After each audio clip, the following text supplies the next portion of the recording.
आखिरकार जिस मिल्कीपुर में समाजवादी पार्टी को लोगों ने बढ़ चढ़ के सपोर्ट किया, उस तरह से सपोर्ट किया जिस तरह पहले बहुजन समाजवादी पार्टी का सपोर्ट करती थी। लेकिन वहीं बीजेपी का यहाँ से दाल गलने वाली नहीं है और हर बार बीजेपी यहाँ से कहीं न कहीं हार जाती थी। लेकिन अब की यहाँ का समीकरण बदल गया, उलट पलट गया। क्या अब समाजवादी पार्टी यानी कि अखिलेश यादव अपना सीट बचा पाएंगे मिल्कीपुर, या फिर बीजेपी यहां से जीत पाएगी? दोस्तों नमस्कार, आप देख रहे हैं केएन न्यूज, मैं हूं ब्रिजेश गुप्ता।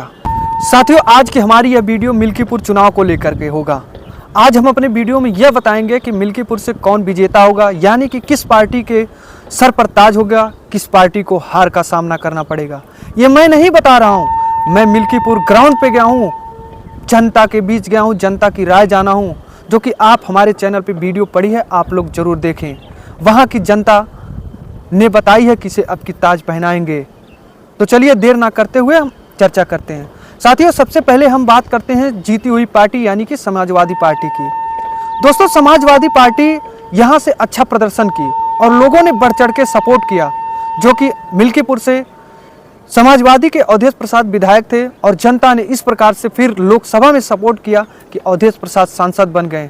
जिसके बाद मिल्कीपुर में बाई इलेक्शन यानी कि उपचुनाव होने को आ गया और मुद्दा गर्म हो गया, राजनीतिक माहौल गर्म हो गया मिल्कीपुर से।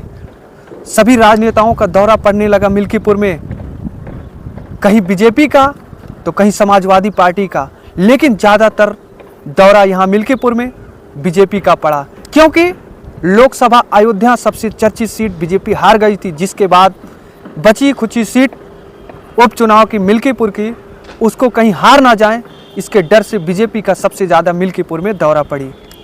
लेकिन हम समाजवादी पार्टी की यानी कि वर्तमान में जीती हुई पार्टी की बात करें तो यहाँ से समाजवादी पार्टी को ऐसा लगा कि मैं जीता हुआ हूँ और मेरा यह जीती हुई गढ़ है और यह मेरा, यहाँ के लोग मेरा हैं। कहीं ना कहीं ऐसा अवधारणा मन में बना करके फिर अवधेश प्रसाद यानी कि सांसद अवधेश प्रसाद के लड़के अजीत प्रसाद को यहाँ से उम्मीदवार बना दिया गया बाई इलेक्शन में, मिल्कीपुर के चुनाव में।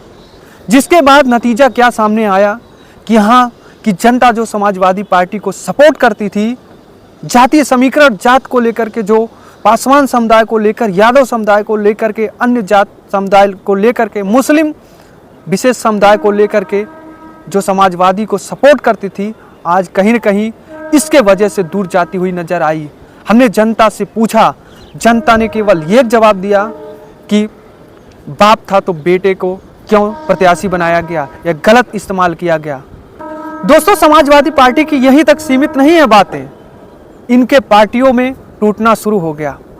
मिल्कीपुर क्षेत्र के सबसे चर्चित नेता सूरज चौधरी ने अपने 500 साथियों के साथ पार्टी से अलविदा कह दिया, समाजवादी पार्टी से अलविदा कह दिया।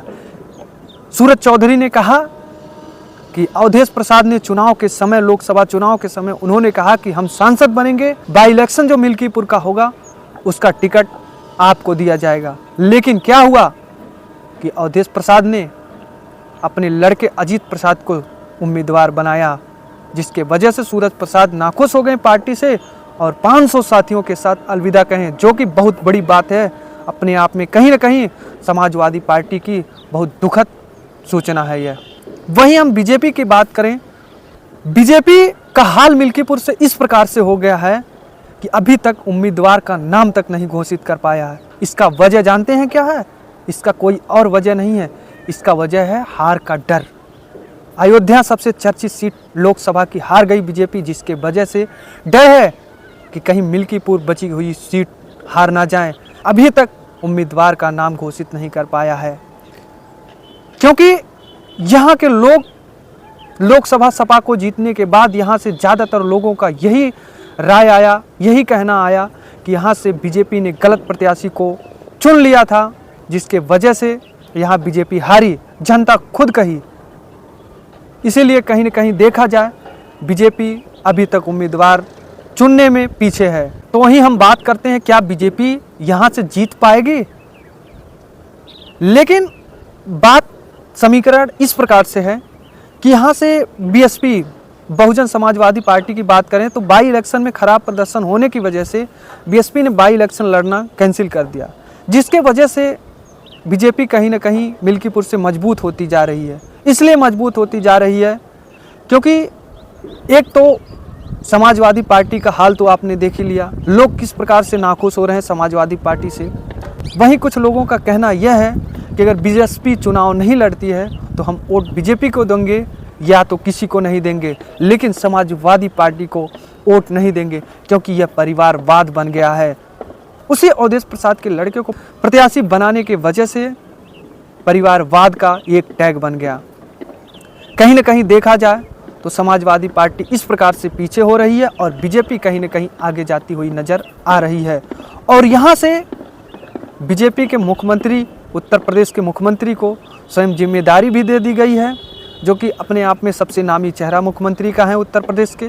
तो जाहिर सी बात है, और तमाम परियोजना देने की बात कही है मिल्कीपुर में, तो कहीं ना कहीं जनता इससे भी सोच रही है कि अगर बीजेपी मिल्कीपुर में आती है तो हम लोगों का ज़्यादा फायदा होगा, इसलिए बीजेपी की ओर जाती हुई नज़र आ रही है। तो दोस्तों, यही थी हमारी मिल्कीपुर की चुनावी समीकरण, मिल्कीपुर की पार्टियों का हाल, कौन जीतेगा कौन हारेगा, जनता की राय क्या है, हमने जनता के बीच जा कर के और आज अपने वीडियो में एनालिसिस किया है।